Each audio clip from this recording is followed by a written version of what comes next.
네, 주간지 배틀 편집장 대 편집장 시작하겠습니다. 이 코너의 터줏대감이시죠. 한겨레 21의 정은주 편집장 변함없이 나오셨고요.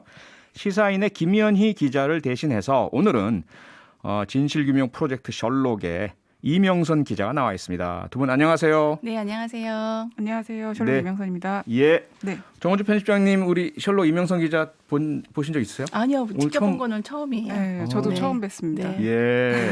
사진으로 뵙고요. 기사 제가 한겨레 21을 구독하고 있거든요. 아하. 네, 매번 만리제에서 잘 읽고 있었습니다. 읽지 않으셨으면 왜? 좋았는데. 잘 너무 읽고 훈훈한데요, 시작이. 저희가 대결을 해야 되는데. 자, 지금 유튜브로도 나가고 있으니까요. 많이 들어와서 봐주시고요. 두 분 우리 유튜브 시청자들 위해서 잠깐 손 한번 흔들어 주실래요? 네. 고맙습니다. 어디를 봐야 되는 거죠? 어디를 봐야 돼요? 야, 정면에다 카메라 네, 드리겠습니다. 네, 네. 네, 이명선 기자님 지난번에 그 은행권 비리 네. 이 채용 비리 네. 한번 모셨었잖아요. 네. 그 이후에 처음 뵙네요. 네, 그게 3개월 전이더라고요. 음. 오늘 유튜브를 다시 보니까 예. 네, 여전히 기사를 쓰고 있습니다. 아하, 네. 그 이후에 뭔가 새로운 또 비리 사례들도 발굴되고 그랬죠. 계속해서 쓰긴 했었는데 네. 재판이 안 끝난 은행들이 많아서 아하. 하나은행, 신한은행, 뭐 국민은행 경우에는 아직도 재판 중이어가지고 네. 계속 프로젝트는 이어나갈 것 같습니다. 예. 네, 해가 바뀌어도요. 당시에 우리 청취자들께서 아니 법원에서도 판결로 확인이 됐는데도 계속 해당 은행에서 근무하고 있는 그 비리 채용 대상자들 네, 분노를 많이 하셨었거든요. 맞습니다. 사실 이제 우리은행이랑 대구은행 같은 경우에는 부정 채용자들 내보내겠다, 네. 채용 취소 검토하겠다고 했는데 그 뒤로 또 딱히 얘기가 들리는 게 없어가지고 아하. 이 말만 그런지 아닌지 그런 것도 주목해서 보고 있습니다. 네, 다시 한번 좀 그 이후 추적해서 또 보도를 한번 해주셔야 될 것 같아요. 알겠습니다. 예, 그리고 지금은 어떤 프로젝트 하고 계세요? 올해 1년 마감하셨나요? 저희는 마감이 딱히 없어요? 네, 소처럼 일만 하고 있는데요. 오늘 사실 새로운 프로젝트 소개해 드리려고 아, 나왔어요. 그래요? 뭡니까? 네. 간단히 말씀드리면은 사실적시 명예훼손이라고 아하. 헌법 307조 1항에 나오는 내용인데요. 예, 사실을 얘기해도 네. 명예훼손 소지가 있으면 처벌되는 맞아요. 그런 기가 막힌 그 아하. 나라에 살고 있는 거기에 대해서 좀 기획을 하고 있습니다. 그래서 네. 추후에 말씀드리겠습니다. 네, 그 내용 지금 셜록에서 준비 중인 사실적시 명예훼손 프로젝트 잠시 후에 자세히 여쭤보기로 하고요. 정은주 편집장님, 한겨레 21은 이번 주 벌써 송년호를 발간하셨네요. 이게 보통 마지막 주에 발간되는 거 아닌가요? 그러니까 보통 잡지가 2주 빠르게 움직이거든요. 왜냐하면 이제 발행을 하고 유통을 하는데 시간이 걸리니까. 맞다. 네, 이 호수가 이제 12월 말까지 팔릴 거라 믿고. 아하. 네, 네. 이번에 네. 이제 송년호를 낸 거고요. 그리고 네. 그 다음 호는 다음 주에는 신년호가 나오게 됩니다. 바로 또 신년호 준비하셔야 되겠네요. 네. 근데 커버 스토리, 저는 이거 딱 받아보고요. 그냥 울컥했어요. 사진 네. 한 장이 거의 모든 걸 말해주지 않나 싶고, 그리고 그 밑에 있는 글씨가요. 네. 그리워라 안 오는 날들. 그리워라 안 오는 날들. 많은 분들, 이 의료진뿐만 아니라 많은 분들께서 평시에 이 코로나19 이전의 상태가 얼마나 그리운가 이런 마음을 그대로 보여주는 것 같은데 네. 좀 설명을 해주실까요? 이번에 이제 저희 송년호는 2020년에 일기를 받았는데요. 네. 저희 한겨레 21에 소개됐던 취재원들과 필자 19명이 올해 가장 기억에 남는 날, 그 날의 일기를 보내왔습니다. 네. 그래서 국내외에서 겪은 코로나19 이야기도 있고요. 예. 디지털 성범죄나 검찰 개혁, 기후 변화, 차별금지법 이렇게 한 해를 꿰뚫은 이슈들이 자연스럽게 그 일기 안에서 녹아나게 구성을 했습니다. 네, 2020년을 돌아본다. 매년 우리가 이쯤 되면 다사다난했던 거의 안 했던 날, 이 말 안 했던 해가 없었을 것 같은데 그럼에도 불구하고 올해는 정말로 코로나19 외에도 엄청나게 많은 일들이 있었는데요. 이거 지금 다 저희가 짧은 시간에 들어볼 수는 없고요.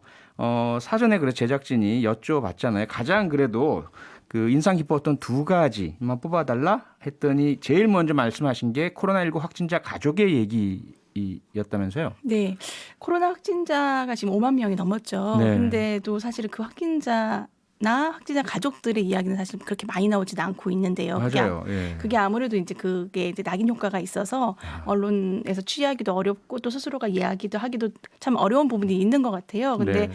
이제 직장인 진현 씨가 어머니가 코로나 확진자가 됐고요. 네. 그날의 그 앞뒤에 며칠 이야기를 일기로 보내왔는데 저는 굉장히 담백하고 그래서 더 절절하고 그런 느낌이 들어서 소개를 좀 하고 싶었어요. 이제 이분은 이제 직장에 들어간 지 한 3주밖에 안 됐는데 어머니가 확진자로 된 거예요. 그래서 네. 회사에 얘기를 하고 그때부터 자가격리에 들어가니까 마음이 너무 안 좋은 눈치 거죠. 보이죠. 네, 엄청 눈치 보이죠. 그리고 이제 요새 같은 때에 특히 그렇죠. 그러니까요. 그런데 또 보건소나 이런 데 갈 때는 대중교통을 이용하지 말라고 하잖아요. 네네. 그러니까 이제 걸어가게 되는 거죠. 아하. 그래서 짐을 다 회사에서 재택근무를 할 것 같아서 다 싸들고는 아이고. 이제 걸어가는 거죠. 근데 그게 8월의 여름날이었던 아. 거죠. 그리고 돌아와 보니까 이제 어머니는 아프신 채로 누워 있고, 근데 안아드릴 수도 없고 만질 수도 없잖아요. 왜냐 자기는 검사를 받았지만 음성인지 양성인지 알 수 없으니까. 예. 그래서 이제 어머니를 그렇게 놔둔 채 집을 청소하고 그리고 이제 불안한 마음으로 결과를 기다리는 그 나날들을 보내줬는데 네. 저는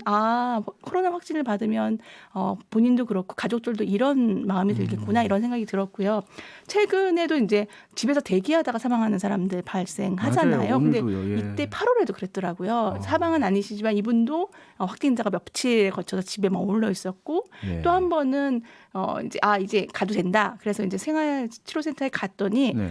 여기가 아니다. 돌아오게 되는 거예요. 오. 그래서 집에 와서 또 하룻밤을 머물게 되고 네. 이런 여러 가지 시행착오들도 겪게 되더라고요. 그래서 담담하면서도 확진자가 이 가족 겪는 지금 현재 우리 확진자 가족들이 겪는 일들이 있구나라는 생각을 했습니다. 아니 그냥 이 소설 한 편을 들은 것 같아요. 네. 영화나. 근데 우리 현실 속에 그 5만 명 넘는 확진자 가족들이 겪으시는 다양하고 조금씩 매일매일 겪는 다르시겠지만 일이죠. 예. 그런데 이제 가족들 이야기들 중에서 이탈리아에 거주 중인 성악가 얘기도 담으셨다면서요? 그러니까 저희가 이제 우리나라뿐만 아니라 다른 나라에서도 코로나를 경험한 한국인들 이야기를 담았는데요. 예. 칠레, 멕시코, 베이징, 남아프리카 공화국, 방글라데시 그 중에서도 저는 이탈리아 이야기가 조금 눈에 더 들어왔는데 이분은 성악가예요. 그래서 밀라노 스칼라 극장에서 무대에 서는 분인데 근데 이분이 이탈리아에서 이 음악을 다시 시작하는데 그 이후로 코로나 검사를 2주에 한 번씩 주기적으로 받게 되는 계속 받는 거예요.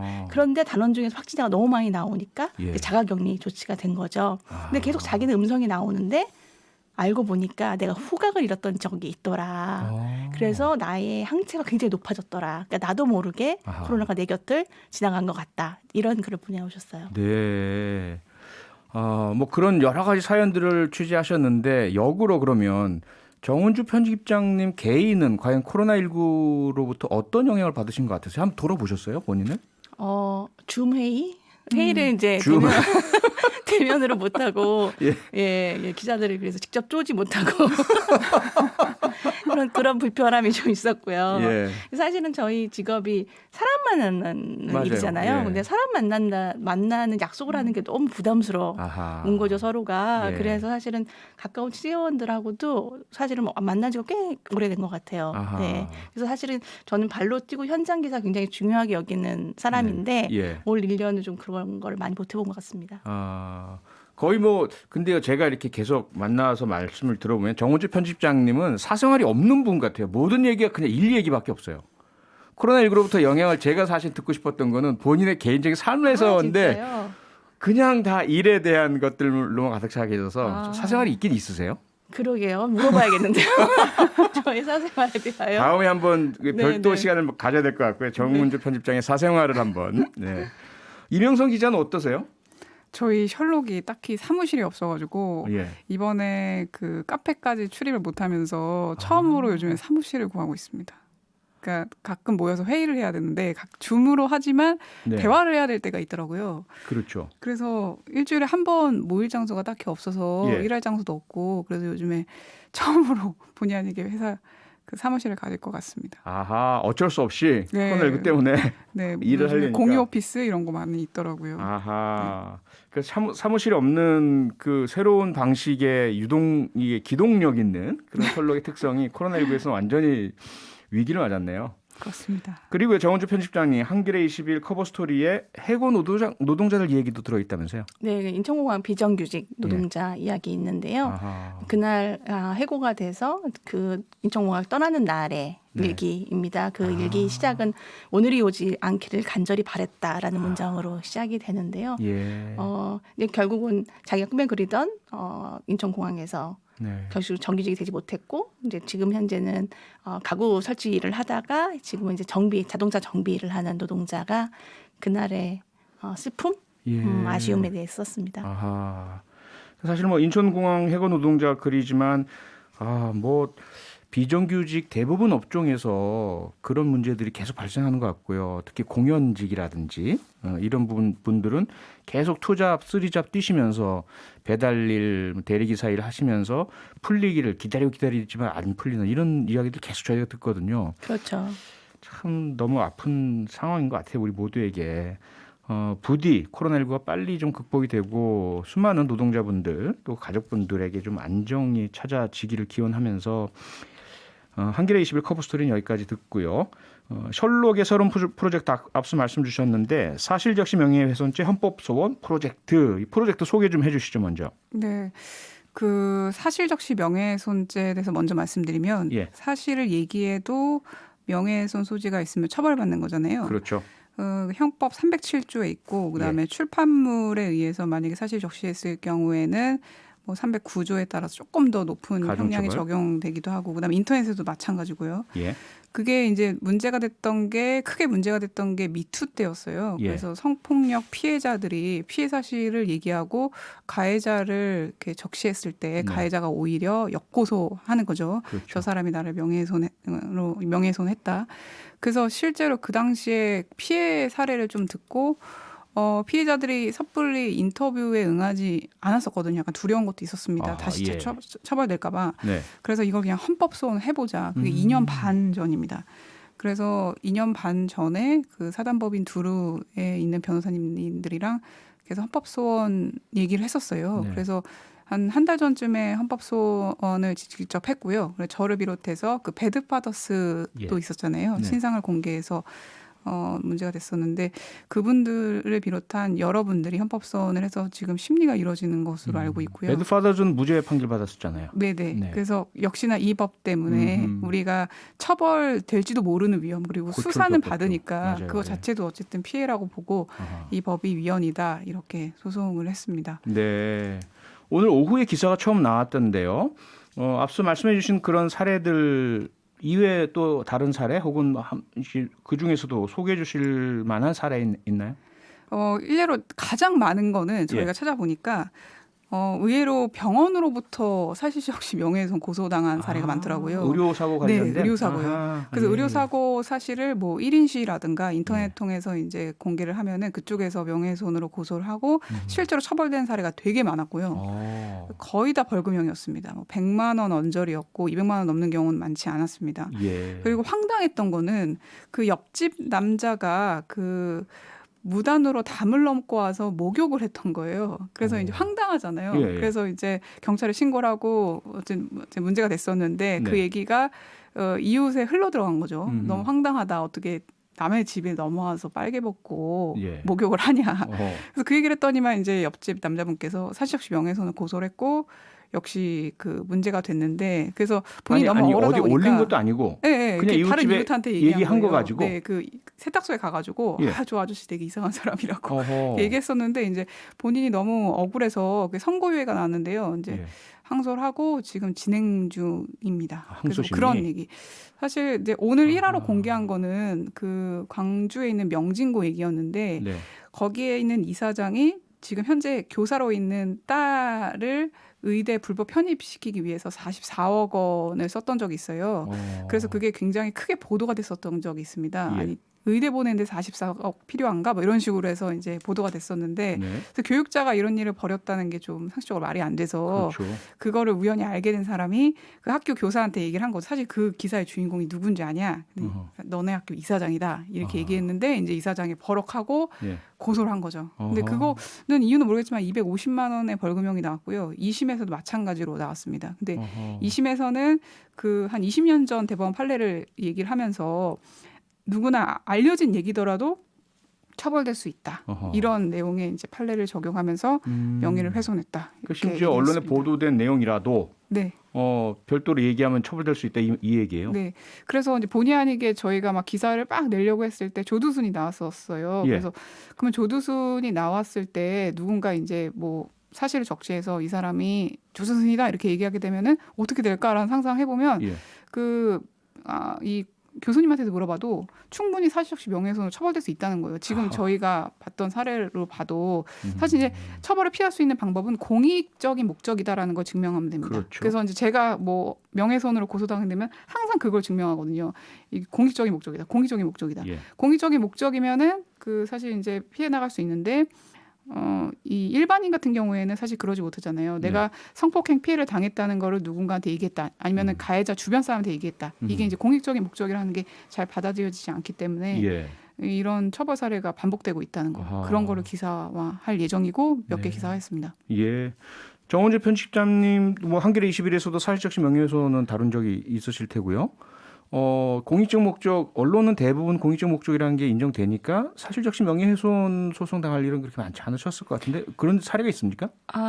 이제 보통은 허위 사실로 명예훼손을 그렇죠. 당하죠. 근데 사실은 내용을 살펴보면 이제 사실 적시인 경우가 꽤 있는 거죠. 저 네. 같은 경우에도 2010년도에 FTA 기사 굉장히 열심히 썼었는데 당시 김종훈 통상교섭본부장한테 예. 3억 원 손해배상하고 검찰 고소당한 적이 있어요. 아, 그래요. 네, 그래서 1년 넘게 검찰 수사를 받았었고 그리고 예. 민사소송도 진행을 했었는데 결국은 소취하하고 무혐의로 끝났지만 아하. 사실은 기자에게도 굉장히 큰 부담이 되거든요. 이런 네. 소송의 핵심은 이제 더 이상 이런 기사를 쓰지 마라 아하. 거거든요. 근데 예. 사실은 저희는 그래도 조직이 있고 또 기자라는 그 어떤 그 역할이 있기 때문에 그리고 아까 말씀하신 것처럼 공익적 목적이라는 게 좀 분명한 표현이어서 그렇죠. 사실은 여러 가지로 유리한 면이 있음에도 불구하고 굉장히 부담이 되는 일이었어요. 저도 그때 검찰에서 9시간 조사를 받으면서 아하. 이걸 내가 왜 썼지? 후회를 막 물밀듯이 했었거든요. 근데 이후에 자기 검열도 막 되던가요? 그럼요, 네. 되죠. 아하. 근데 당사자가 되시면 얼마나 큰 고통일까 굉장히 크게 그래서 저는 위축되죠. 공감되고 맞아요. 공감이 되고요. 그래서 사실은 저희도 이걸 표지 기사로 준비를 하고 있어요. 아, 그래요? 그래서 한 2, 3주 후에 저희도 같은 내용으로 좀 더 자세하게 예. 소개할 수 있을 것 같습니다. 그럼 한겨레 21과 셜록의 어떤 시너지 효과 좀 기대를 해봐도 될 것 같은데 그럼 셜록의 다음 프로젝트는 이 프로젝트의 그런 종착점은 헌법 소원입니까? 소송을 이미 했고 이제 아, 위헌 결정을 받기 위해서 아하. 네, 뭐 어떤 노력을 해야 될지 모르겠지만 어쨌든 네. 그 관심을 많이 가져줬으면 좋겠다는 생각에 예. 저희가 판결문도 많이 받고 직접 피해자를 만나기도 했고 그래서 그런 얘기를 좀 주로 다룰 예정입니다. 아하. 좀 황당한 건들이 많더라고요. 예. 네. 혹시 소개해 주실 만한 황당한 또 다른 이야기가 있다면? 그 직원이 횡령을 한 것으로 보인 거예요. 예. 그래서 이제 그 쌀집 사장님이 이 돈이 자꾸 그 직원한테 흘러 들어가니까 네. 그래서 좀 돈에 사고 날 수 있으니까 좀 조심하십시오라는 취지의 우편물을 보냅니다. 우편물 보냈는데 그 우편물이 전달됐다는 거를 그 횡령 혐의가 있는 현재 조사를 받고 있다고 하는데 네. 그 사람이 그걸 알고 이제 사실적시 명예훼손을 고소를 하고 아. 역시나 졌죠. 그 유죄 판결이 나왔죠. 아, 그게 그래요? 너무 억울하잖아요. 예. 그러니까 이게 이제 수사 중이고 분명하게 유죄가 나오지 않았는데 왜 마치 횡령을 한 것처럼 네가 그렇게 편지를 보냈냐 이렇게 좀 이런 사건이 벌어지기도 했고요. 네. 굉장히 많습니다. 굉장히 많다는 말씀에 가슴이 좀 아프긴 하는데 물론 이제 반대 그 주장도 있습니다. 그 얼마 전에 대구의 한 간장게장 식당에 유튜버가 찾아가서 그건 허위 사실이긴 하지만 재사용한다 음식을 그런데 그런 부분들이 사실과 허위 사실이 모호한 상태에서 막 그렇게 음해를 할 경우에는 그럼 어떻게 그 피해자들은 구제받느냐? 우리나라의 그런 징벌적 손해배상도 없는 상태에서 그러다 보니까 대안이 아마도 그렇죠? 징벌적 손해배상도 민사로 해결하는 걸로 네, 네. 대안을 삼고 계신 것 같고요. 네, 앞으로 더 나올 셜록의 기사들 그리고 한겨레 21의 커버 스토리를 기대하면서 오늘은 여기서 마쳐야 될 것 같습니다.